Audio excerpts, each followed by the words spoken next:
চৌধুরী বাড়ির গম গম করতে থাকা শোরগোলটা এখন নিস্তব্ধ হয়ে গেছে। আত্মীয় স্বজন যে যার মতো বিদায় নিয়ে চলে গেছে। তুর্য পাখিকে সাথে নিয়ে নিজের গন্তব্যে রওনা দিয়েছে। পুরো মস্ত বড় বাড়িটাই এখন এক শ্মশান নীরবতা নেমে এসেছে। রাতের এই শুনশান ছাদে একলা দাঁড়িয়ে আছে শুভ্র। চারপাশে এক নিস্তব্ধ, তার বুকের ভেতরে এক অদ্ভুত অস্বস্তি তৈরি করছে। কোনো কিছু যেন ভালো লাগছে না তার। মনটা বারবার এক অজানা আশঙ্কায় কুঁকড়ে যাচ্ছে। একটা তীব্র ছটফটানি মনের ভেতর অনবরত মোচড় দিয়ে উঠেছে। সে পকেট থেকে ফোনটা বের করে ঈশানের নাম্বারে বারবার ডায়াল করে যাচ্ছে, কিন্তু ওপাশ থেকে সেই একই যান্ত্রিক কণ্ঠস্বর ভেসে আসছে, আপনার ডায়ালকৃত নাম্বারটি এই মুহূর্তে বন্ধ আছে।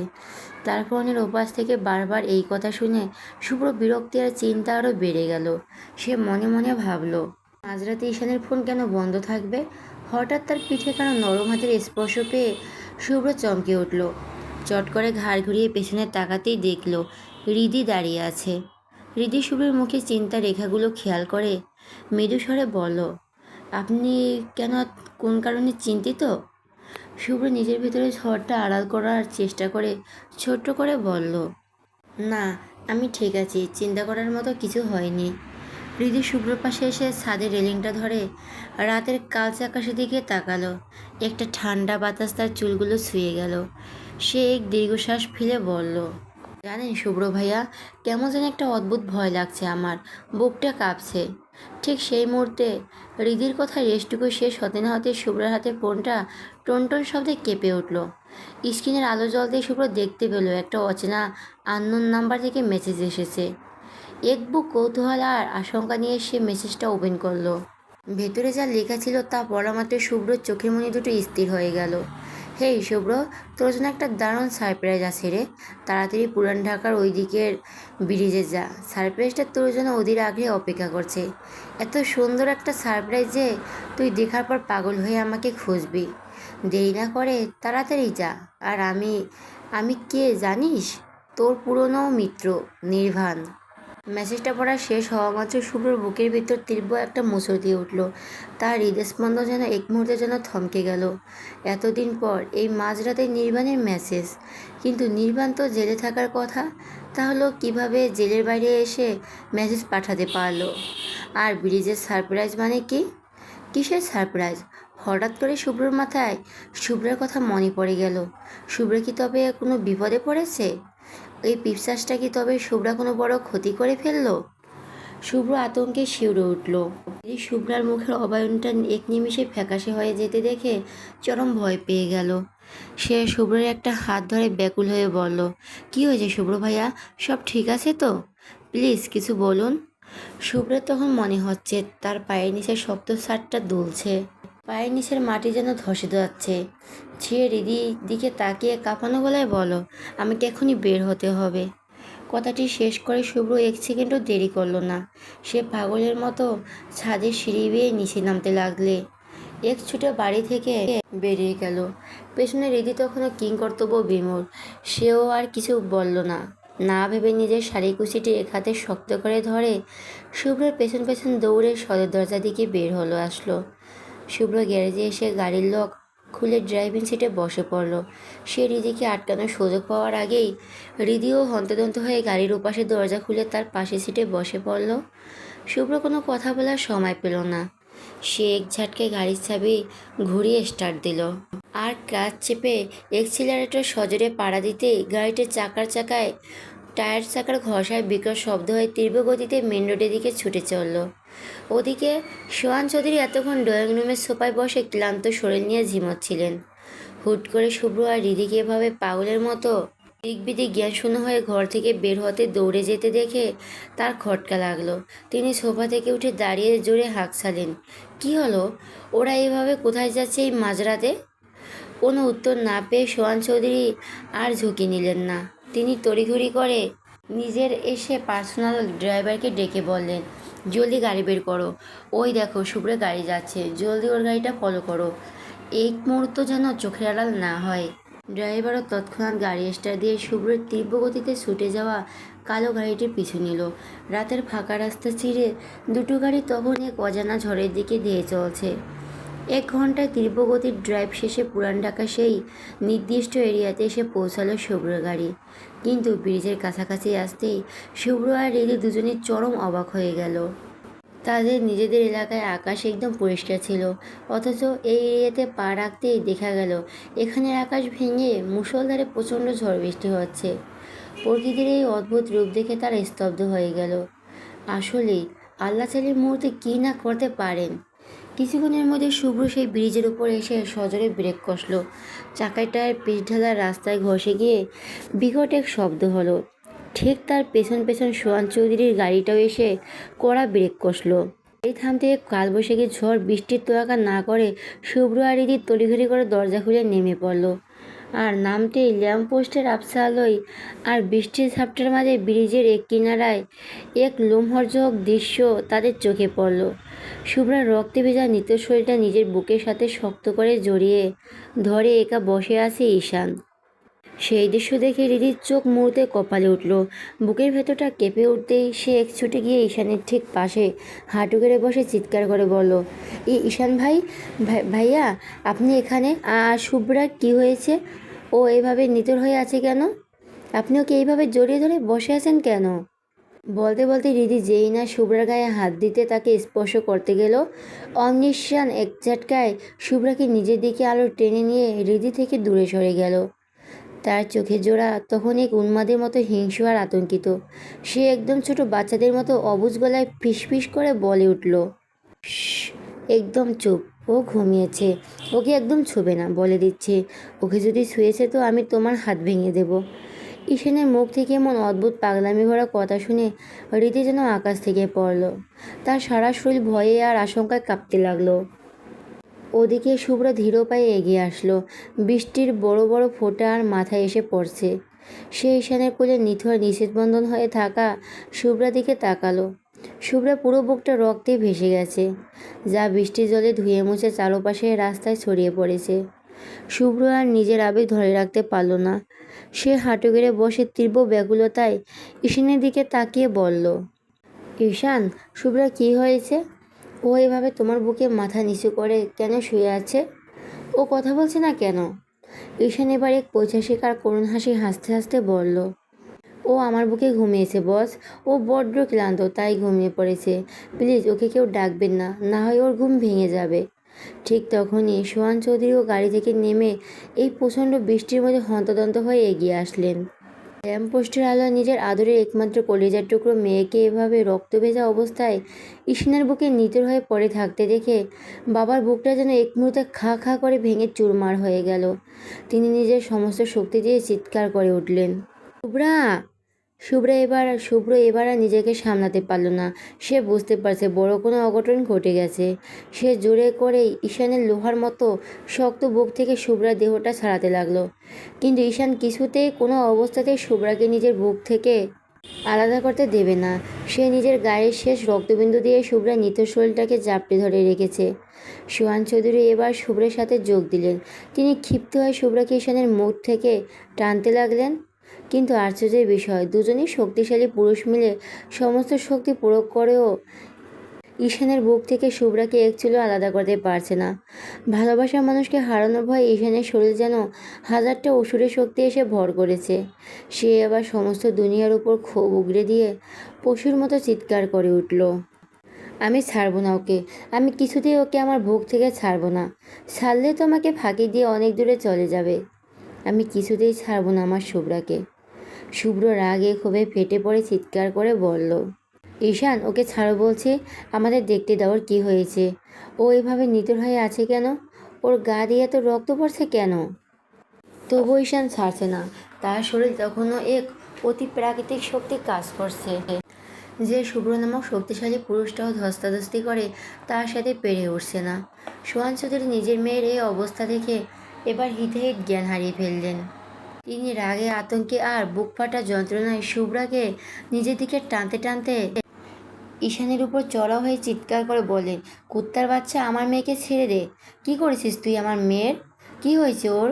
ও এত নিথর কেন? আমরা এত টানাটানি করছি, এত চিৎকার করছি, তবুও কেন একটু নড়াচড়া করছে না? কথা কেন বলছে না? শরীর এত অস্বাভাবিক ঠান্ডা কেন? কি হয়েছে আমার শুভ্রার? প্রচণ্ড ঝড় বৃষ্টির মাঝে ঈশান তখন আক্ষরিক অর্থের এক উন্মাদ পশুতে পরিণত হয়েছে। চারপাশে কোনো চিৎকার, কোনো আকুতি কিংবা সোহান চৌধুরীর গালাগাল কোনো কিছুই তার কানে পৌঁছাচ্ছে না। সে শুধু পাথরের মতো শক্ত হয়ে শুভ্রার নিথর দেহটার বুকের মাঝে আরও গভীরভাবে লুকিয়ে রাখতে চাইছে। ঈশানের এই অবুঝ আর হিংস্র জেদ দেখে শুভ্রা এবার নিজের ধৈর্যের সব সীমা হারিয়ে ফেলল। বনির এই রক্তাক্ত দশা আর ঈশানের এমন পাগলামি দেখে সে রাগে ক্ষোভে জ্ঞান হারিয়ে সজোরে এক থাপ্পড় বসিয়ে দিল ঈশানের গালে। ঠাস! বৃষ্টির শব্দের মাঝে সেই থাপ্পড়ের আওয়াজটা প্রতিধ্বনিত হলো। কিন্তু আশ্চর্যের বিষয়, এত বড় একটা থাপ্পড় খাওয়ার পরেও ঈশানের মাঝে কোনো হেলদোল নেই। তার গালে শুভ্রের আঙুলের দাগ বসে গেলেও সে শুভ্রাকে বুক থেকে বিন্দুমাত্র আগলা করল না, বরং আরও শক্ত করে জড়িয়ে ধরে রইল। এই ভয়ঙ্কর আর অস্বাভাবিক দৃশ্য দেখে পাশে দাঁড়িয়ে থাকা সোহান চৌধুরীর পার্সোনাল গার্ড আর এক মুহূর্ত দেরি করল না। সে পকেট থেকে ফোন বের করে কাঁপতে কাঁপতে তার তড়িঘড়ি করে পুলিশকে ফোন লাগালো এবং ব্রিজের পুরো ঘটনাটা জানালো।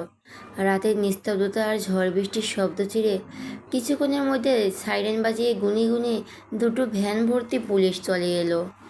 ওদিকে মাঝরাতে ব্রিজের ওপর পুলিশের সাইরেন, গাড়ির আলো আর এক চিৎকার শুনে আশেপাশের ফ্ল্যাটে যত মানুষ ভাড়া থাকতো তারা সবাই কৌতূহল হয়ে উঠল। কী ঘটেছে তা দেখার জন্য মানুষজন তড়িঘড়ি করে ছাতা নিয়ে ব্রিজের উপর ছুটে আসতে লাগলো। দেখতে দেখতে পুরো ব্রিজটা মানুষের উপচে পড়া ভিড় থমকে গেল। হাজারটা চোখ অবাক করে তাকিয়ে রইল মাঝ রাস্তায় ঘটে যাওয়া এই ট্র্যাজেডির দিকে। পরিস্থিতি বেগতিক দেখে গুনে গুনে 6 জন পুলিশ সদস্য একসাথে ঈশানের উপর ঝাঁপিয়ে পড়ল।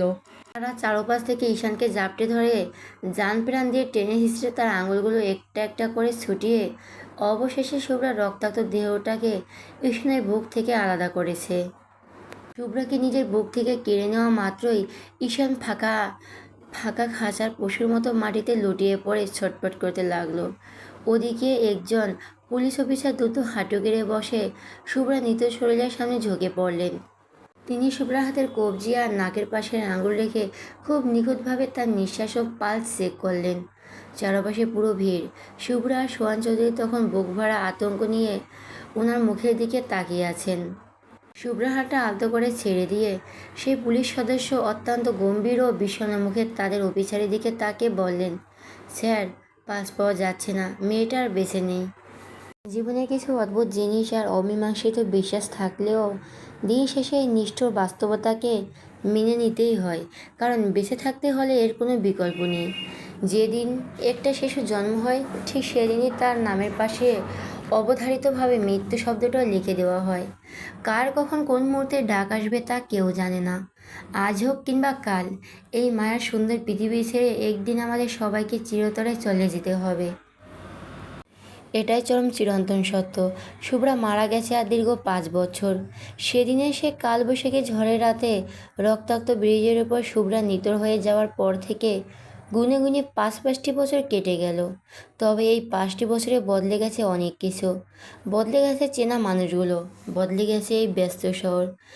শুধু ধুলোবালি মাখিয়ে পেছনে রেখে গেছে কারো সুন্দর অতীত, আর কারো বুক চিরে যাওয়া তীব্র যন্ত্রণার এক অতীত।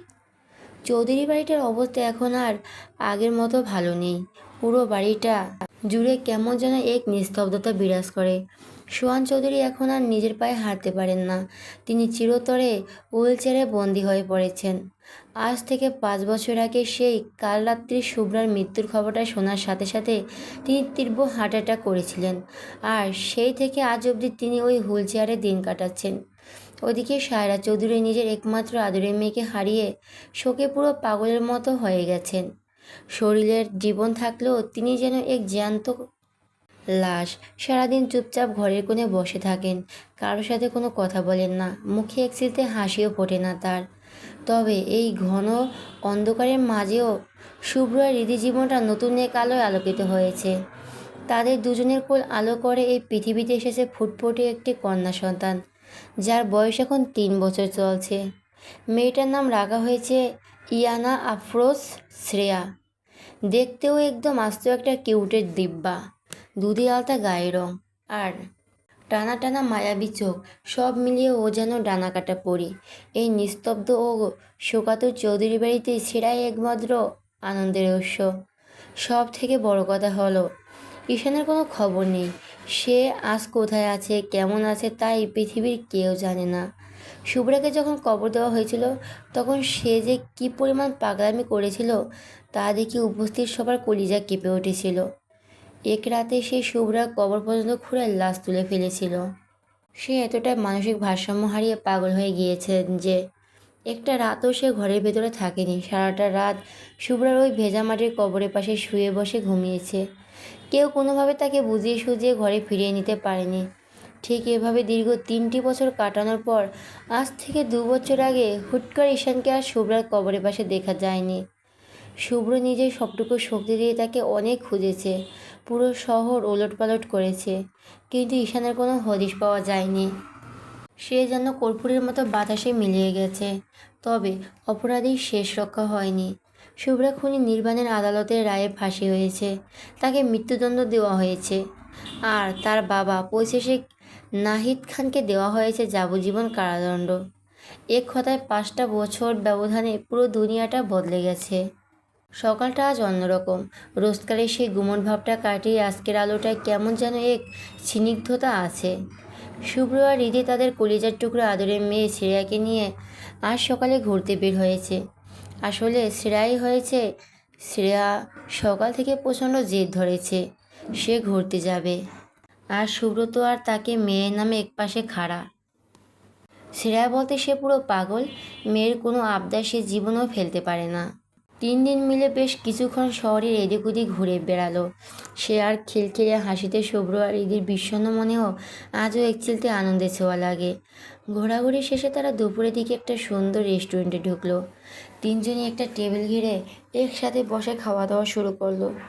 সেরা নিজ হাতে চামচ নিয়ে পোলাও মুখে তুললো আর সারা মুখে মাখছে। তা দেখে শুভ্র পরম মায়ায় হেসে উঠেছে। হুট করে খাওয়ার মাঝে রেস্টুরেন্টের বাইরে রাস্তা থেকে প্রচণ্ড চিৎকার চেঁচামেচি আর হট্টগোলের শব্দ শোনা গেল। মানুষের চিৎকার আর গালিগালাজের সে তীব্র গণ্ডগোল শোনা মাত্রই শুভ্র খাওয়া ছেড়ে এক ঝাটকে টেবিল ছেড়ে উঠে দাঁড়ালো। শ্রেয়া তার বাবাকে ওভাবে হুট করে উঠে দাঁড়াতে দেখে নিজের ছোট ছোট চোখ দুটো বড় বড় করে তার আদো আদো মিষ্টি মুখে বলে উঠল, "কী হয়েছে পাপ্পা, এত দাঁড়ালে কেন?" শুভ্র পরম যত্নে ছেঁড়ার মাথায় হাত বুলিয়ে আলতো হেসে বলল, "তুমি একটু থাকো মামুনি, পাপ্পা জাস্ট একটু বাইরে থেকে আসছে, কেমন?" রিধি বেশ চিন্তিত মুখে শুভ্র দিকে তাকে বলল, "বাড়ি তো বড্ড ঝামেলা হচ্ছে, মানুষ মনে হচ্ছে কোথাও যাবেন আপনি?" শুভ্র সংক্ষেপে বলল, "আসছি।" এই বলে শুভ্র রেস্টুরেন্ট থেকে দ্রুত বেরিয়ে আসলো। বাইরে পা রাখতেই শুভ্রের চোখের সামনে ভেসে উঠলে এক অত্যন্ত নির্মম আর অমানবিক দৃশ্য। রেস্টুরেন্টের ঠিক সামনে রাস্তাটায় 20-25 জন মানুষ গোল হয়ে দাঁড়িয়ে আছে। আর তাদের মাঝখানে মাটিতে পড়ে থাকা এক জরাজীর্ণ নোংরা পাগলকে কিছু মানুষ একদম জানোয়ারের মতো লাথি, কেল ঘুষি আর লাঠি দিয়ে পিটিয়ে যাচ্ছে। একদল মানুষ যেন সমস্ত বিবেক বিসর্জন দিয়ে ওই অসহায় পাগলটার ওপর নিজেদের গায়ের জোর দেখাচ্ছে। মাটিতে পড়ে থাকা পাগলের তীব্র যন্ত্রণায় কুঁকড়ে যাচ্ছে, ধুলোবালির মধ্যে গড়াগড়ি খেয়ে ছটপট করছে আর বাঁচানোর জন্য আকুতি করছে। কিন্তু ওই হিংস্র মানুষগুলোর মনে বিন্দুমাত্র দয়া হচ্ছে না। এই অন্যায় দেখে শুভ্রার মাথা গরম হয়ে গেল। সে নিজের গায়ের সমস্ত শক্তি এক এক করে সিংহের মতো গর্জন করে এক প্রচণ্ড ধমক দিয়ে চিৎকার করে উঠল, "এই কি হচ্ছেটা কি এখানে? থামুন বলছি, একটা মানুষকে এভাবে মারছেন কেন?" শুভ্র সে বর্জ্যকণ্ঠের ধমক আর বলিষ্ঠ উপস্থিতি দেখে লাঠি হাতে থাকা মানুষগুলো মুহূর্তের মধ্যে দমে গেল। শুভ্রের চোখ মুখের রাগ দেখে তারা ভয়ে এক এক করে পিছাতে শুরু করলো এবং পাগলটাকে মারা ছেড়ে দিল। চারপাশের ভিড়টা একটু হালকা হতেই শুভ্র ধীর পায়ে মাটিতে পড়ে থাকা সেই ছটফটানি করতে থাকা পাগলের দিকে এগিয়ে গেল। পাগলটা তখনও মাটিতে শুয়ে ব্যথায় গোংড়াচ্ছে। তার সারা শরীর কালচে ধুলোবালি আর কাদামাখা। পরনে একটা অত্যন্ত ময়লা দুর্গন্ধযুক্ত শার্ট, যা টেনে হিঁচড়ে জায়গায় জায়গায় ছিঁড়ে জীর্ণশীর্ণ হয়ে গেছে। মাথার চুলগুলো জট পেকে জঙ্গল হয়ে আছে। মুখে এক মুখ বড় বড় উস্কো খুস্কো দাড়ি। লোকটা নিজের হাত দুটো দিয়ে মুখটা ঢেকে এক কোণে গুটিসুটি মেরে পড়ে রইল, কাঁপছে। শুভ্র তার ঠিক সামনে এসে হাঁটু গেড়ে বসলো। লোকটার ছেঁড়া শার্ট আর তার হাতের অবয়ন দেখে শুভ্র বুকের ভেতরটা কেমন চেনা এক অস্বস্তি মোচড় দিয়ে উঠল। সে অত্যন্ত সাবধানে নিজের হাত বাড়িয়ে পাগলটার মুখের উপর থেকে তার নোংরা জট পাকানো চুলগুলো সরিয়ে নিল। আর চুলগুলো সরানো মাত্রই যেন এক তীব্র ধাক্কা লাগলো শুভ্রের বুকে, আর পায়ের নিচের মাটি যেন এক নিমেষে সরে গেল। ভালো করে লক্ষ্য করতে শুভ্র দেখল এই উস্কো খুস্কো দাড়িওয়ালা নোংরার জরাজীর্ণ পাগলটা আর কেউ নয়, এ যে তাদের হারিয়ে যাওয়া সেই ঈশান। 5 বছর আগে সেই সুদর্শন চওড়া বুকের ধবধবে সাদা ঈশান আর চরম নিষ্ঠুর বাস্তবতায় আঘাতে ভালোবাসা মানুষ হারানোর তীব্র যন্ত্রণা পুরোপুরি এক আস্ত পাগল হয়ে এই মাঝ রাস্তায় ধুলোবালি মেখে পড়ে আছে। ঈশানের এই মর্মান্তিক দশা দেখে শুভ্রের চোখ দুটো মুহূর্তের জলে ভিজে উঠল। তার মুখ দিয়ে কোনো কথা সরল না। চোখ থেকে টপ টপ করে নোনা জল গড়িয়ে ঈশানের সে ধুলোমাখা নোংরা গায়ের উপর পড়ছে। তার বুক চিরে এক দীর্ঘশ্বাস বেরিয়ে আসছে। সে ঝাপসা চোখে ঈশানের দিকে তাকে অত্যন্ত করুণ গলায় ডেকে উঠল, ঈশান। শুভ্রের গলার আওয়াজ পেয়ে ঈশান হঠাৎ চমকে উঠল, আরও দূরে সরে গেল।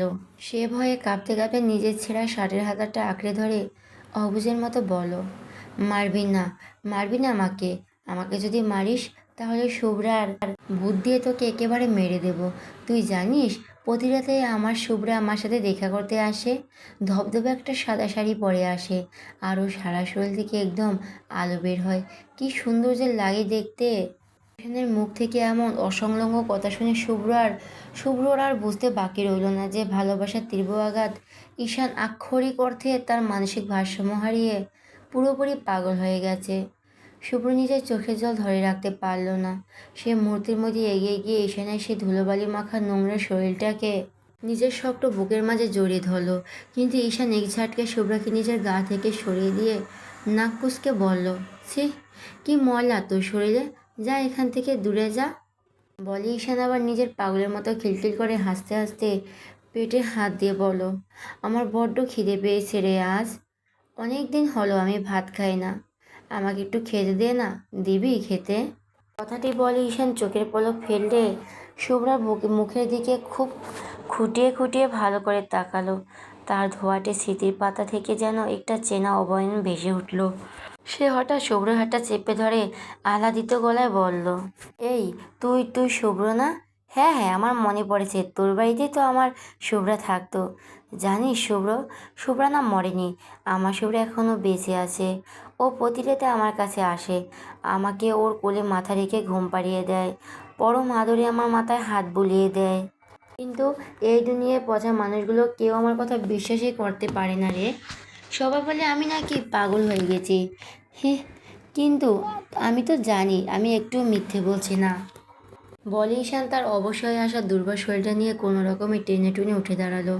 নিজের মাথায় জট পাকানো নোংরা চুলগুলো দুই হাতে পাগলের মতো টানতে টানতে সে সামনের দিকে হাঁটতে লাগলো। আর বিড়বিড় করে বলতে লাগলো, কিন্তু শুভ্রার সাথে আমি আর কথা বলি না, ও একটা বেঈমান। আমাকে বলেছিল কোনোদিন ছেড়ে যাবে না, অথচ মাঝ রাস্তায় আমাকে ফাঁকি দিয়ে নিজে একা একা চলে গেল। নিজে মরে গিয়ে দিব্যি শান্তিতে আছে, আর আমাকে দিয়ে গেছে এক বুক নরক যন্ত্রণা। বড্ড খারাপ মেয়ে একটা। পেছন থেকে শুভ্র এক ছুটে এসে ঈশানের নোংরা হাতটা শক্ত করে ধরে ব্যাকুল হয়ে বলল, ঈশান কোথায় যাচ্ছ তুমি? চলো আমাদের সাথে বাড়ি চলো। ঈশান খিলখিল করে হাসতে হাসতে মাথা নেড়ে বলল, ওহ, বাড়ি যাব না। আমার শুভ্রা তো বাড়ি যায় না। আমি রাতের বেলা মস্ত বড় গাছতলায় ঘুমাই, আর ওইখানে আকাশ থেকে আমার শুভ্রা নেমে আসে। আমি যদি ঠিক সময় গাছতলায় না থাকি তবে ও বড্ড রাগ করে, অনেক অভিমান ওর, আমার সাথে কথাই বলতে চায় না। বলে সে আবার সামনের দিকে 2 পা বাড়ালো, কিন্তু পরক্ষণই হুট করে থমকে দাঁড়িয়ে পেটে হাত দিয়ে বলল, আমাকে কিছু খেতে দে না রে শুভ্র, খুব খিদে লেগেছে। আজ অনেক দিন পর পেটটা খালি লাগছে। আমাকে একটু মাংস দিয়ে ভাত দিবি, দে না। শুভ্র নিজের চোখের জল হাত দিয়ে মুছে কাপা গলায় বলল, হ্যাঁ হ্যাঁ, চলো আমার সাথে, তোমাকে পেট ভরে মাংস ভাত যা খেতে চাও সব খেতে দেব। ঈশানের বাচ্চার মতো চোখ বড় বড় করে বিশ্বাস না করার মতো গলায় বলল, সত্যি বলছিস? ফাঁকি দিবি না তো? শুভ্র হ্যাঁ সূচক মাথা নাড়ল। তারপর বড় মমতায় ঈশানের হাত ধরে তাকে রেস্টুরেন্টের ভেতরে নিয়ে আসলো। হুট করে এই জরাজীর্ণ দুর্গন্ধযুক্ত নোংরা পাগলটাকে ভেতরে ঢুকতে দেখে আর তার মুখটা ভালো করে লক্ষ্য করে হৃদির চমকে উঠে চেয়ার ছেড়ে দাঁড়িয়ে পড়ল। ঈশানের শরীরের এই বিবশ ও করুণ অবস্থা দেখে হৃদির মুখ থেকে কথা বলার মতো সব ভাষা যেন এক মুহূর্তে হারিয়ে গেল। এক সময়ের এত পরিপাটি চওড়া বুকের স্মার্ট সেই ছেলেটা আজ একই দশা। হৃদি যেন নিজের চোখ দুটোকে বিশ্বাস করতে পারছে না। সে বুকে হাত দিয়ে কাঁপা কাঁপা গলায় শুধু উচ্চারণ করতে পারল, ঈশান। ঈশান তখন হৃদির কথার দিকে বিন্দুমাত্র কান্না দিয়ে ড্যাব ড্যাব করে ছোট শিরার প্লেটের দিকে তাকালো। প্লেটে থাকা লালচে মাংসের টুকরো দেখে ক্ষুধার্ত ঈশানের চোখ জোড়া এক অদ্ভুত তৃষ্ণায় ছলছল করে উঠল। সে আর এক সেকেন্ডও তর হলো না। এক টানে ছো মেরে 3 বছরের বাচ্চাটাকে প্লেট থেকে মাংসের টুকরোটা কেড়ে নিয়ে মুখে পিড়ে নিল। সে গুঁড়ো গ্লাসে সারা মুখে ঝোল আর মশলা মাখিয়ে এখন বন্যভাবে খেতে লাগলো, যেন কত শত দিন ধরে সে মুখে এক দানাও অন্ন তোলেনি। 3 বছরের ছোট্ট ছেঁড়া তার প্লেট থেকে খাবার আর কেড়ে নেওয়া এই অদ্ভুত দাড়িওয়ালা মানুষটা দিকে অবুঝ আর অবাক চোখে তাকিয়ে দাঁড়িয়ে ঈশান হঠাৎ তার খাওয়া থামিয়ে মুখে ঝোল মেখে অবুঝের মতো গোল গোল চোখে ছোট্ট ছেঁড়ার দিকে তাকালো। তারপর শুভ্র দিকে আঙুল তুলে বলল, এই ছোট্ট মেয়েটা কে রে? শুভ্র তার নিজের চোখের কোণে জলটা লুকিয়ে আলতো এসে বলল, ও আমার শ্রেয়া। সাথে সাথে চোখ কপালে তুলল, হাত নেড়ে বলল, দূর কিসের মেয়ে তোর? তুই তো পুরুষ মানুষ, তোর মেয়ে কেমনই হয়? পুরুষ মানুষ কখনো সন্তান জন্ম দিতে পারে না, তুই আমাকে বোকা বানাচ্ছিস? শুভ্র ঈশানের এই বাচ্চার মতো কথায় কষ্ট পেয়ে নিজেকে সামনে নিয়ে নরম গলায় বলল, আমি জন্ম দিইনি, হৃদি দিয়েছে। ঈশান ভুরু কুঁচকে চারপাশ তাকিয়ে বলল, হৃদিকে? শুভ্র চোখের ইশারায় পাশে দাঁড়িয়ে থাকা হৃদিকে দেখিয়ে দিল। ঈশান সাথে সাথে ঘাড় ঘুরিয়ে হৃদির দিকে তাকালো। হৃদি তখনও নিজের আঁচল মুখে চেপে ফুপিয়ে কাঁদছে। ঈশান হৃদির মুখের দিকে বেশ কিছুক্ষণ তীক্ষ্ণ চোখে ভালো করে তাকিয়ে রইল। তার ঝাপসা স্মৃতির পাতা থেকে যেন চেনা দৃশ্য ভেসে উঠছে। সে হঠাৎ একগাল হেসে হাততালি দিয়ে বলল, আরে মনে পড়েছে, ওকে তো আমার শুভ্রার সাথে কত দেখেছি, দুজনে আগে কত খেলতো। ছোটবেলা থেকে ওকে আর শুভ্রাকে একদম পুতুল খেলতে দেখেছি আমি। বলে ঈশান আর এক মুহূর্ত দাঁড়ালো না। সে ধপ করে এক খালি চেয়ারে বসে পড়ল। এবার শুভ্রা প্লেটের দিকে হাত বাড়ালো। শুভ্রা প্লেট দিয়ে পোলাও নিয়ে সে গো গ্লাসে মুখ ভর্তি করে খাওয়া শুরু করলো। তার খাওয়ার ধরন দেখে মনে হচ্ছে সে কত যুগের এক অনাহারী মানুষ। পেটে যেন দিনের পর দিন কোনো দানা পানি পড়েনি। দেখতে দেখতে পুরো প্লেটের খাবার সাবার করে দিয়ে ঈশান একটা তৃপ্তির দীর্ঘ ঢেকুর তুলল।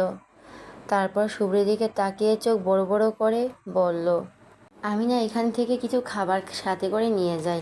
আমার শুভ্রা রাতে আসে, ও আসলে ওকে পোলাও খেতে দেব, ও বড্ড ভালোবাসে। আমি তো আর ওকে ছাড়া একা একা সব খেতে পারি না। শুভ্র নিজের ঠোঁট দুটো শক্ত করে কামড়ে ধরে ভেতরের বুক ফাটা কান্নাটা কোনো রকম আটকে রেখে ভাঙা গলায় বলল, হ্যাঁ ঈশান, সব সব নিয়ে যাও তুমি। কথাটা শোনা মাত্রই ঈশান একগাল হাসলো। তারপর টেবিল থেকে অল্প কিছু পোলাও আর মাংস তুলে নিয়ে নিজের সেই ময়লা শার্টের ছেঁড়া কোণটায় মেলে তার মধ্যে পোটলা করে বেঁধে নিল। খাবারটা সযত্নে প্লেটের সাথে পেটে চেপে ধরে সে চেয়ার ছেড়ে উঠে দাঁড়িয়ে বলল, খাবারটা সযত্নে পেটের সাথে চেপে ধরে চেয়ার ছেড়ে উঠে দাঁড়িয়ে বলল, আমি যাই রে শুভ্র।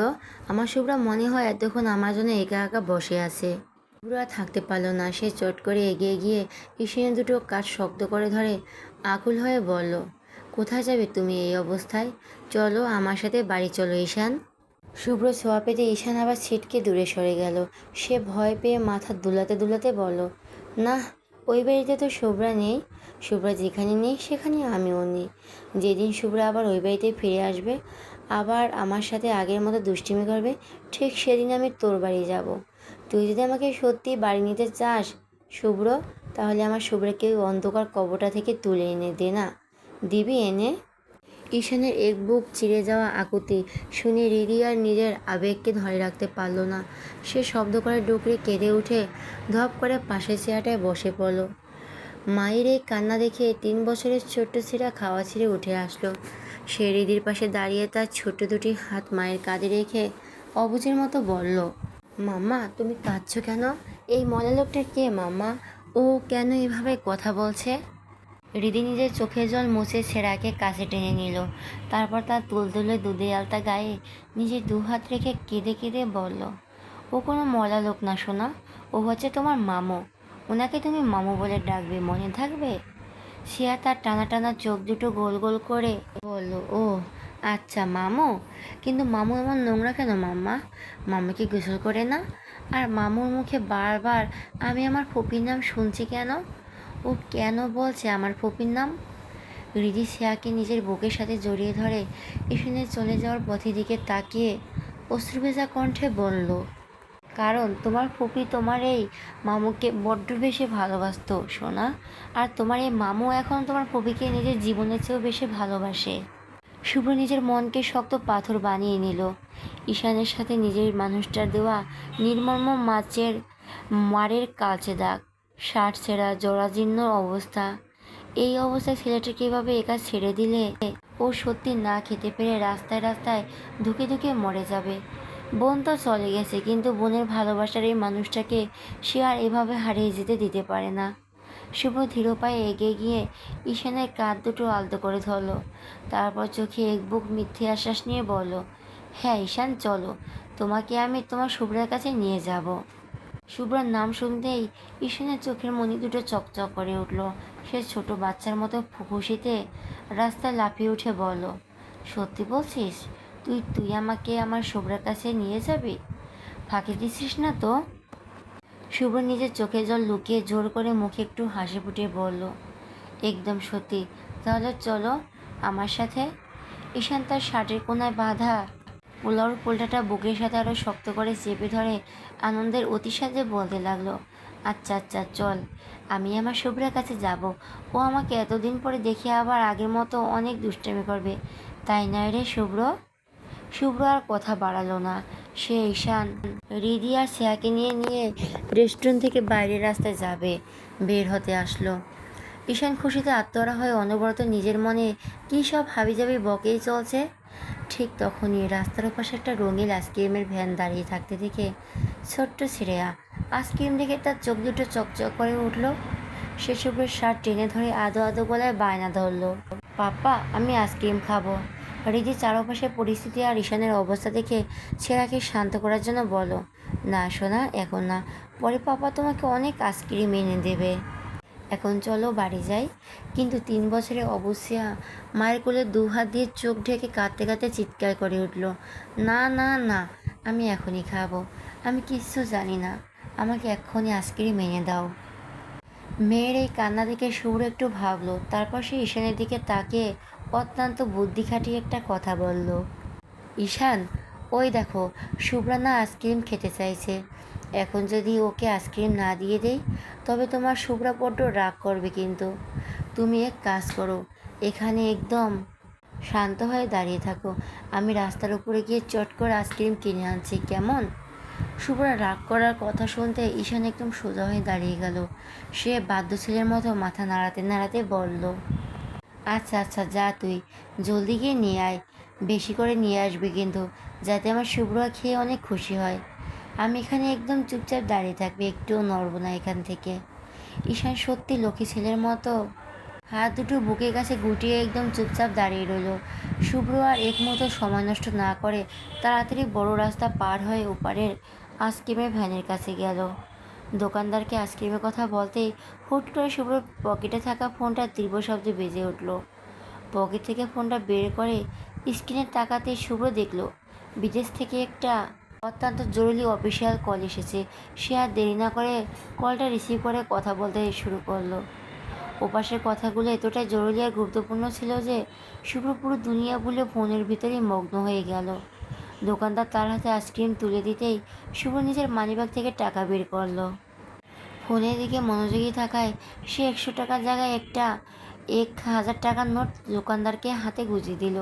তারপর ফোনে অনবরত কথা বলতে বলতেই সে অবচেতন মনে রাস্তা দিকে পা বাড়ালো। পিছন থেকে আইসক্রিমওয়ালা লোকটা চেঁচিয়ে বলতে লাগলো, আরে স্যার ভাঙটি তো নেই, ভাঙটি টাকাটা নিয়ে যান। স্যার শুনুন। কিন্তু শুভ্র তখন ফোনের ওপাশের কথা এতটাই ডুবে আছে যে তার কানে সেই ডাক পৌঁছালোই না। ওদিকে রাস্তার উপরে দাঁড়িয়ে থাকা হৃদি হুট করে সামনের দিকে তাকিয়ে তীব্র আতঙ্কে জমে গেল। সে খেয়াল করলো শুভ্র ফোনের ওপাশে পুরোপুরি মগ্ন হয়ে কথা বলতে বলতে অন্যমনস্কভাবে রাস্তার দিকে এগিয়ে আসছে। আর ঠিক সেই মুহূর্তে ওপারের ওপাশের মোড় ঘুরে একটা মস্ত বড় প্রাইভেট কার প্রচণ্ড তীব্র গতিতে সেই রাস্তার দিকে ধেয়ে আসছে। রিধি নিজের চোখকে বিশ্বাস করতে পারছে না। শুভ্র কি অন্ধ হয়ে গেছে? ও কি একটা জমদূতের গাড়ি ধেয়ে আসছে? তাহলে ও এভাবে অবহেলার সাথে কেন এগেছে? হৃদির এই ভাবনার মাঝে শুভ্র ফোনের ওপাশের মানুষটার সাথে তর্ক করতে করতে মেন রাস্তায় নিজের পা দিয়ে দিল। ওদিকে গাড়িটা স্পিড এতটাই বেশি ছিল যে চালক ব্রেক কষার সুযোগও পায়নি। সেটা শুভ্রের একদম কাছাকাছি চলে এসেছে। রাস্তার পাশে দাঁড়িয়ে থাকা পাগল ঈশান হুট করে এই দৃশ্যটা দেখল। আর দেখা মাত্র এক অদ্ভুত অলৌকিক উপায়ে তার বুকের ভেতরটা এক তীব্র যন্ত্রণায় ধক করে উঠল। তার ঘোলাটে মস্তিষ্কে যেন এক পলকে বিদ্যুতের মতো খেয়ে গেল। এই লোকটা শুভ্র।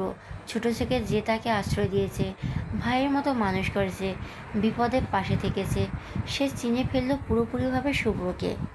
শুভ্র যখন রাস্তার ঠিক মাঝখানে, গাড়িটা তখন তার শরীর থেকে মাত্র কয়েক ইঞ্চি দূরে দাঁড়িয়ে। আর এটা সেকেন্ডের ভগ্নাংশ। তারপরে গাড়িটা শুভ্রকে চাকার নিচে পিষে ছিন্নভিন্ন করে চলে যাবে। এই ভয়ঙ্কর দৃশ্য দেখে হৃদি নিজের সমস্ত শক্তি দিয়ে চিৎকার করতে যাবে, কিন্তু তার গলা দিয়ে কোনো আওয়াজ বের হওয়ার আগে এক অবিশ্বাস্য কাণ্ড ঘটে গেল। ওই জরাজীর্ণ অবশ্যই থাকা পাগল ঈশান এক মুহূর্তের জন্য যেন ঝড়ের গতি পেয়ে গেল। সে এক মরম কামড় দিয়ে প্রচণ্ড গতিতে দৌড়ে গিয়ে নিজের পুরো শরীরের শক্তি দিয়ে জোরে একটা ধাক্কা মারল শুভ্রকে। সেই তীব্র ধাক্কায় শুভ্র ছিটকে গিয়ে রাস্তার ওপাশের কিনারায় আছাড় খেয়ে পড়ল। কিন্তু শুভ্র বেঁচে গেলেও ঈশান নিজেকে আর বাঁচাতে পারল না। শুভ্রাকে ধাক্কা দিয়ে সরিয়ে দেওয়ার ঠিক সেই মুহূর্তে এক ঝটকায় সে কাছে প্রাইভেট কারের সামনে অংশটা এসে সজোরে আঘাত করলো। ঈশানের পেটে আর বুকে ধড়াস। এক বিকট হাতগোড় ভাঙার শব্দ হলো চারদিকে। গাড়ির সেই তীব্র ধাক্কায় ঈশানের জরাজীর্ণ নোংরা শরীরটা শূন্যে কয়েক ফুট উপরে উঠে গেল। তারপর চট করে বেশ খানিকটা দূরে পেটডালা শক্ত রাস্তার উপরে আছাড় খেয়ে পড়ল। মাটিতে পড়ার সাথে সাথে তার বুকটা আর নাক দিয়ে গল গল করে তাজা লাল রক্ত ছিটকে বের হতে লাগলো। শক্ত রাস্তার মাথাটা সজোরে লাগার কারণে এক নিমিষে তার মস্তিষ্ক ফেটে গেল। আর দেখতে দেখতে সে কাছে পিচ রাস্তার উপরে লাল রক্তের একটা ছোটোখাটো বন্যা বয়ে গেল। তার শার্টের কোনায় এত যত্ন করে বেঁধে রাখা পোলাওর পোলটাটা ছিঁড়ে গিয়ে চারপাশে রক্তের ওপর ছড়িয়ে ছিটিয়ে পড়ল। পুরো রাস্তার ওপারে মাটিতে শুয়ে থাকা অবস্থাতেই নিজের চোখের সামনে ঘটে যাওয়া এই নির্মম বীভৎস দৃশ্যটা দেখল। তার হাতের আইসক্রিম আর ফোন কখন মাটি ছুঁয়েছে সে নিজেও জানে না। তার কলিজা কাঁপানো এক চিৎকার পুরো পুরান ঢাকার আকাশ বাতাস কাঁপিয়ে প্রতিধ্বনিত হয়ে উঠল, ঈশান! এক মুহূর্তে চারপাশের সমস্ত মানুষ এক জায়গায় জড়ো হয়ে মস্ত বড় ভিড় জমে গেল। গাড়িটা ততক্ষণে ব্রেক কষে দাঁড়িয়ে পড়ল, কিন্তু শুভ্রের সেদিকে কোনো খেয়াল নেই।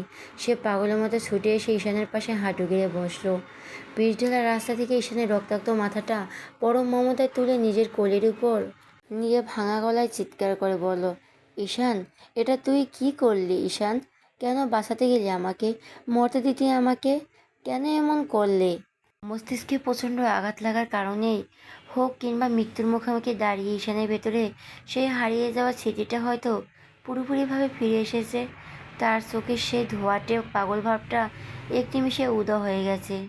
সে নিজের শেষ নিঃশ্বাসটুকু নেওয়ার জন্য ছটফট করতে করতে হাঁপাতে অতি কষ্টে একটু হাসার চেষ্টা করে বলল, যার আশ্রয়ে আমি এত বড় হয়েছি বজ, আর যার আশ্রয়ে শুভ্রা নামক একটা পবিত্র মেয়েকে আমি নিজের জীবনে পেয়েছি, যেই মানুষটা আমার চোখের সামনে এভাবে মরতে দেই কি করে বলুন তো বস? ঈশানের মুখ থেকে এমন কথা শুনে শুভ্রা নিজেকে ধরে রাখতে পারল না। সে অঝরে কাঁদতে কাঁদতে চারপাশে গোল করে দাঁড়িয়ে থাকা উৎসুক মানুষের দিকে তাকিয়ে ক্ষিপ্ত হয়ে চেঁচিয়ে বলল, কি তামাশা দেখছেন আপনারা? জলদি একটা অ্যাম্বুলেন্স ডাকুন কেউ, প্লিজ কেউ একটা গাড়ি ডাকুন। ঈশানের শুভ্রের শার্টের হাতাটা তার রক্তমাখা হাত দিয়ে আলতো করে চেপে ধরে বলল, না বস, আমি আর বাঁচতে চাই না। আমি আমার শুভ্রার কাছে যেতে চাই। যেতে দিন আমাকে আমার শুভ্রার কাছে। ও ওপারে হয়তো বড্ড অভিমান করে এতগুলো বছর পার করে শুধু আমার জন্য অপেক্ষা করে আছে। আমি ওর কাছে চলে যাব বস। ওর নিষ্ঠুরতম মায়ার পৃথিবীতে আমি আমি আর এক মুহূর্ত থাকতে চাই না। জানেন বস, আমি চাইলে আমি আমি চাইলে অনেক আগে নিজের হাত কেটে বা বিষ খেয়ে আত্মহত্যা করতে পারতাম, কিন্তু আমি করিনি। কারণ আমি আমার শুভ্রাকে কথা দিয়েছিলাম যে আমি নিজের কোনো ক্ষতি করব না। মনে মনে ভাবতাম, যদি নিজের ক্ষতি করি তবে ওপারে গিয়ে শুভ্রা আমার উপর বড্ড রাগ করবে। আর রাগ করে যদি ও আমার সাথে কথা বলে না, তখন কি করব আমি? তাই আমি এই ভয়ে আত্মহত্যা করিনি। শুধু ছটফট করে অপেক্ষা করছিলাম কখন আমার স্বাভাবিক মৃত্যু হবে আর আমি আমার শুভ্রার কাছে চলে যাব। আর সেই মহেন্দ্রক্ষণ এসেছে বস। এই সুযোগ আমি কোনোভাবে হারাতে চাই না। বস, আমি শুভ্রার কাছে যেতে চাই, আমাকে যেতে দিন। শুভ্র একদম ছোট বাচ্চাদের মতো ডুকরে কেঁদে উঠল। ওদিকে রিদিও শ্রেয়াকে কোলে নিয়ে এক ছুটে এসে ঈশানের পাশে হাঁটু গেড়ে বসলো। ঈশানের মাথা থেকে গল গল করে রক্ত বের হতে দেখে সে আতঙ্কে কাঁপতে কাঁপতে কাঁদতে লাগলো এবং শুভ্রকে বলল, তাড়াতাড়ি হসপিটালে নিয়ে চলুন ওনাকে। এভাবে ফেলে রাখলে হবে না, এখনই নিয়ে যেতে হবে হসপিটালে। শুভ্রার এক অদ্ভুত শান্ত কিন্তু কান্নায় ভেঙে পড়া গলায় বলল, না রিদি। রিদি চরম অবাক হয়ে ক্ষুদ্র হয়ে বলল, না মানে? আপনি কি পাগল হয়ে গেছেন? এভাবে রাস্তায় ফেলে রাখলে তো ও এখনই মরে যাবে। শুভ্র আকাশপানে তাকিয়ে এক দীর্ঘশ্বাস ফেলে বলল, মরতে দিয়ে ওকে, চলে যাক ও ওর শুভ্রার কাছে। এই স্বার্থপর পৃথিবীতে এভাবে প্রতিদিন তিলে তিলে নরক যন্ত্রণা ভোগার চেয়ে ওর মরে যাওয়াটা অনেক ভালো। মরতে দে ওকে। বলে শুভ্র ঈশানের রক্তাক্ত দেহটাকে নিজের বুকের সাথে জড়িয়ে ধরে রাস্তার মাঝখানে চিৎকার করে কাঁদতে থাকলো। ঈশান তখন নিজের শরীরের শেষ অবশিষ্ট শক্তিটুকু একটা ছায়ের মতো বস্ত বড় গাছ থাকে, আর সেই গাছের ছায়া দিয়েই পুরো পরিবারটা বেঁচে থাকে। আর আপনার এই ছোট্ট পরিবারের সেই গাছটাই হচ্ছেন আপনি।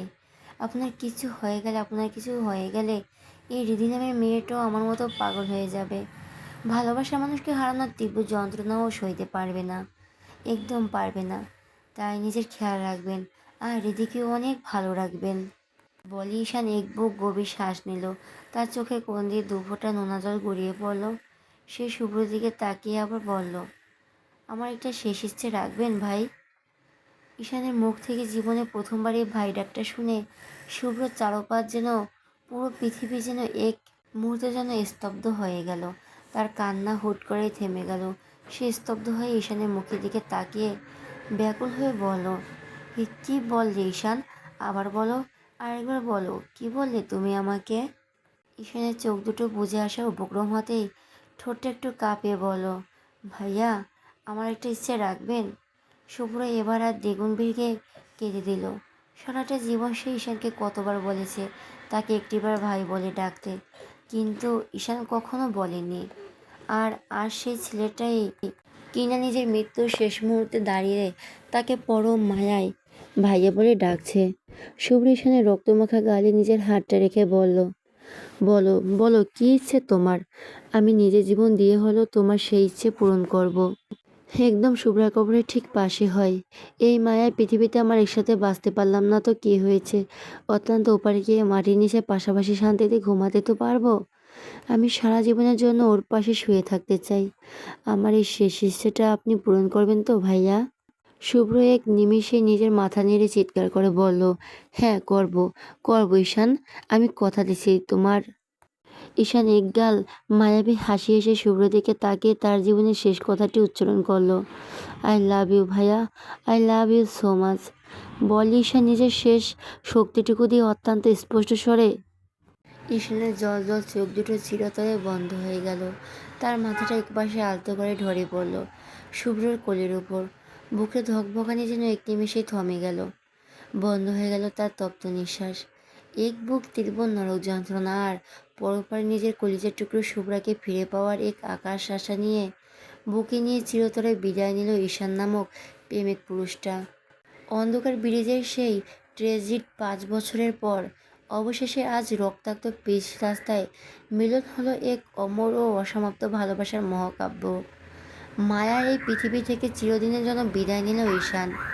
পৃথিবীর বুকে হাজারো স্মৃতি, হাজারো কান্না আর এক আকাশ নিখাত ভালোবাসা ফেলে রেখে ঈশান চলে গেল।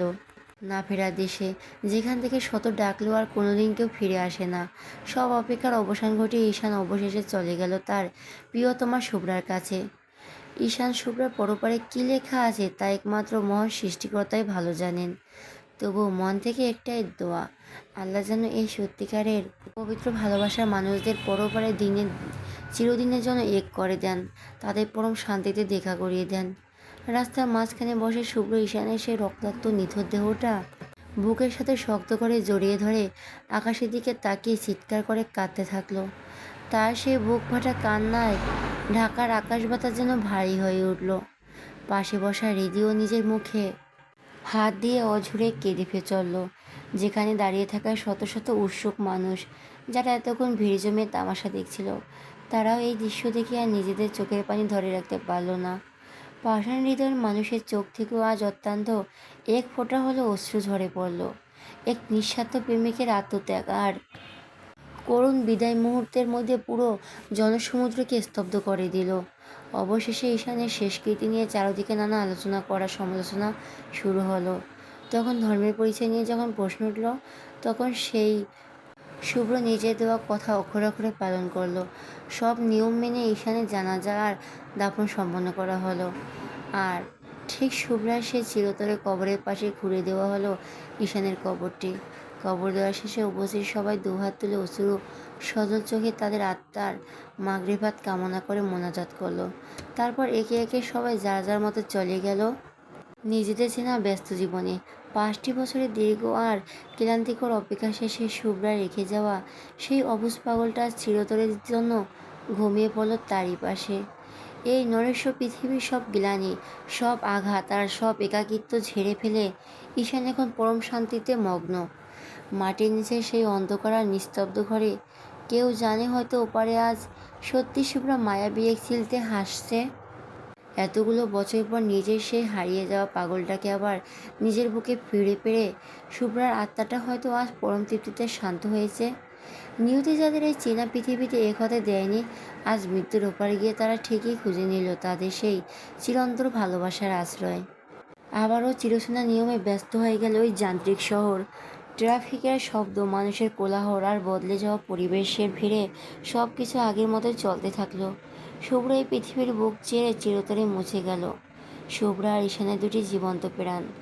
তবে এই শহরে কিছু মানুষ চিরদিনের জন্য সাক্ষী হয়ে রইল তাদের এই অমর নিঃস্বার্থ ভালোবাসায়। আর যদি কেউ সে কবরস্থানের দিকে তাকায়, তবে দূর থেকে স্পষ্ট দেখা যায় ধুলোমাখা মাটির তৈরি সেই দুটি কবর। পাশাপাশি পরম শান্তিতে মিশে আছে তারা। দেখে মনে হচ্ছে পৃথিবীর সমস্ত কোলাহল, সমস্ত বাধা আর সব সামাজিক দূরত্ব ঘুচিয়ে দিয়ে আজ দুজন পাশাপাশি পরম শান্তিতে ঘুমে মগ্ন হয়ে আছে। মৃত্যুর ওপারে গিয়ে যেন তারা তাদের নিজেদের এক স্বর্গরাজ্য গড়ে তুলেছে। হায় রে, কি অদ্ভুত আর ভয়ঙ্কর সুন্দর এই ভালোবাসা!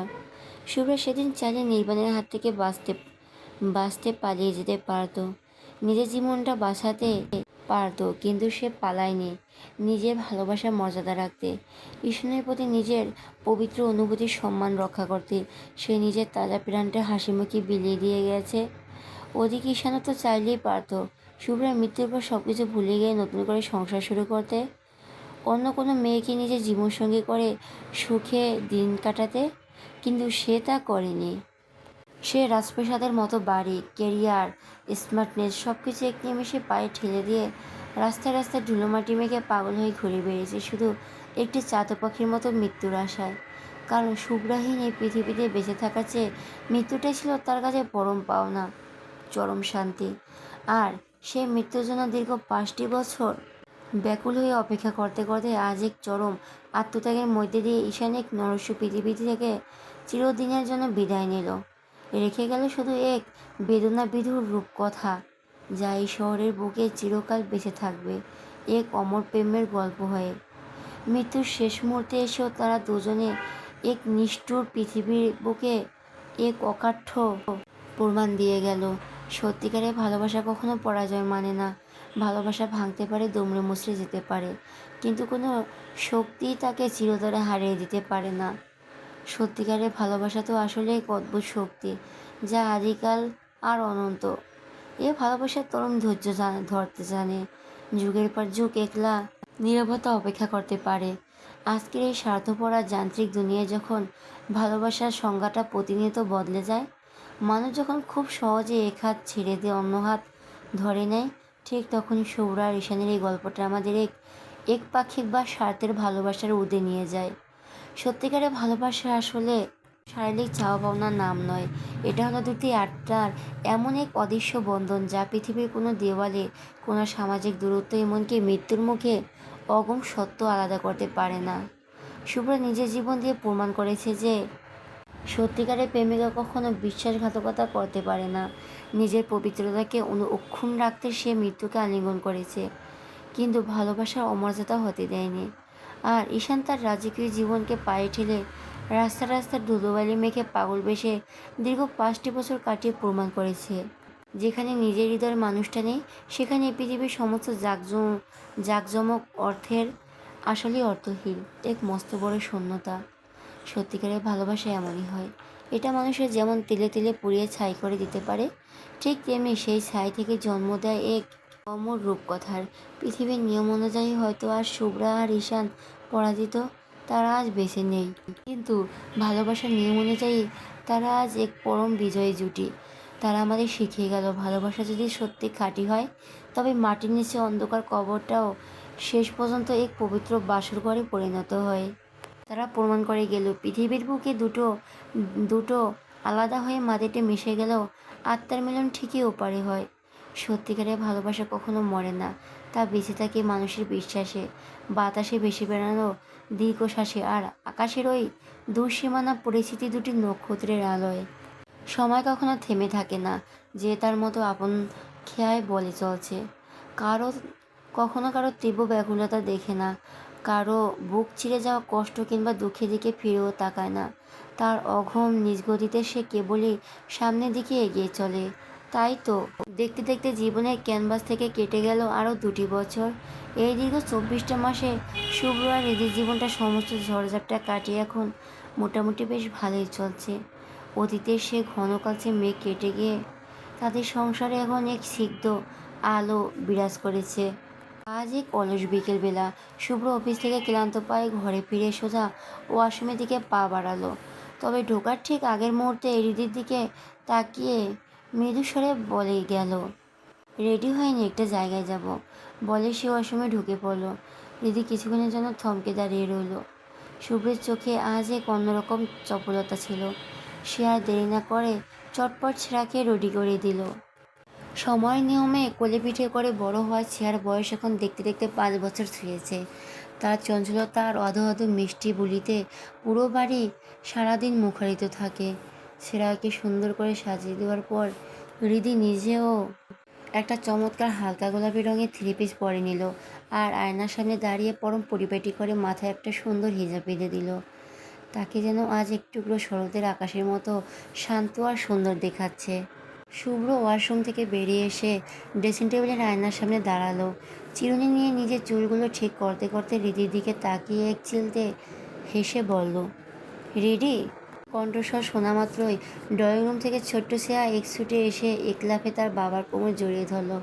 শুভ্র পরম মায়া এক ঝটকে মেয়েকে কোলে তুলে নিজের বুকের সাথে চেপে ধরল। ছেঁড়া তার বড় বড় মায়াবী চোখ দুটো গোল গোল করে বাবার গাল ছুঁয়ে বলল, পাপা, আমরা কি ঘুরতে যাচ্ছি? শুভ্র ছেঁড়া নরম তুলতুলে গালে একটা গভীর চুমু খেয়ে আদুরে গলায় বলল, হ্যাঁ, আমরা আমরা ঘুরতে যাচ্ছি সোনা পাখি। বাবার মুখে হ্যাঁ শুনে ছেঁড়া খুশিতে আত্মহারা হয়ে হাততালি দিয়ে বলে উঠল, ইয়ে, কী মজা, আমরা ঘুরতে যাব, কী মজা, কী মজা। মেয়ের এই অপুরান্ত আনন্দ দেখে শুভ্র হৃদির দিকে তাকিয়ে আলতো হাসলো। তারপর ছেঁড়াকে কোলে নিয়েই বাইরের দরজার দিকে এগোতে এগোতে বলল, আমি গাড়ির কাছে গিয়ে বাইরে রেখে করছি, তুমি চট করে চলে আয়। হৃদয় নিজের পার্সটা হাতে নিয়ে একগাল মিষ্টি হাসি হেসে ঠোঁটে মেখে তাদের পেছন পেছন ঘর থেকে বের হয়ে আসলো। আমি গাড়ির কাছে গিয়ে বাইরে অপেক্ষা করছি, তুই চট করে চলে আয়। হৃদয় নিজের পার্সটা হাতে নিয়ে একগাল মিষ্টি হাসি দিয়ে ঠোঁটে মেখে তাদের পেছন পেছন ঘর থেকে বের হয়ে আসলো। ড্রাইভ করার পর শুভ্র তাদের দুজনের নিয়ে শহরে কোলাহল মুক্ত এক শান্ত নদীর পাড়ে এসে পৌঁছালো। সেখানে তখন এক গ্রামীণ মেলার আয়োজন করা হয়েছে। মেলা প্রাঙ্গণে রঙিন আলো, বেলুন আর নাগরদোলার শব্দ দেখে ছেলেরা তো রীতিমতো খুশিতে পাগল হয়ে গেল। তিনজনে মিলে সেই লোকজ মেলায় এ মাথা ও মাথা ঘুরে বেড়ালো, মাটির খেলনা কিনলো আর অনেক রকমের গরম গরম মুখরোচক ভাজা পোড়াও খেলো। সব শেষে সন্ধ্যা যখন ঘনিয়ে আসছে, শুভ্র শ্রেয়াকে এক হাতে কোলে নিয়ে নদীর একদম কিনারে এসে দাঁড়ালো। গধূলির আলো তখন নদীর শান্ত জলে প্রতিফলিত হয়ে এক মায়াবী আবহের সৃষ্টি করেছে। চারপাশ থেকে একটা হিমেল মৃদু বাতাস এসে তাদের ছুঁয়ে যাচ্ছে, আর নদীর ছোট ছোট ঢেউগুলো একে অপরের ছন্দ তুলে পাড়ে এসে আছড়ে পড়ছে। ঠিক সেই নিস্তব্ধ মায়াবী মুহূর্তে হৃদি হঠাৎ পরম ভরসায় শুভ্রের চওড়া কাঁধের ওপর নিজের মাথাটা সঁপে দিল। নদীর দিগন্ত বিস্তস্ত জলের দিকে তাকিয়ে সে এক দীর্ঘশ্বাস ফেলে অত্যন্ত আবেগঘন গলায় বলল, জীবনটা বড় অদ্ভুত, তাই না রে শুভ্র ভাই? কখন কি থেকে যে কি হয়ে যায় আমরা সাধারণ মানুষজন তার বিন্দু বিসর্গ টের পাই না। শুভ্র নদীর শান্ত স্রোতের দিকে তাকিয়ে শুধু সংক্ষেপে বলল, হুম। হৃদি শুভ্রের হাতটা নিজের আঙুলের ফাঁকে জড়িয়ে নিয়ে আরও একটু নিবিড় করে ফিসফিস করে বলল, বড্ড ভালোবাসি আপনাকে। সারা জীবন এই অবুঝ হাতটা এভাবে শক্ত করে ধরে পাশে থাকেন। কখনো কোনো অভিমানে আমাকে ছেড়ে যায়েন না।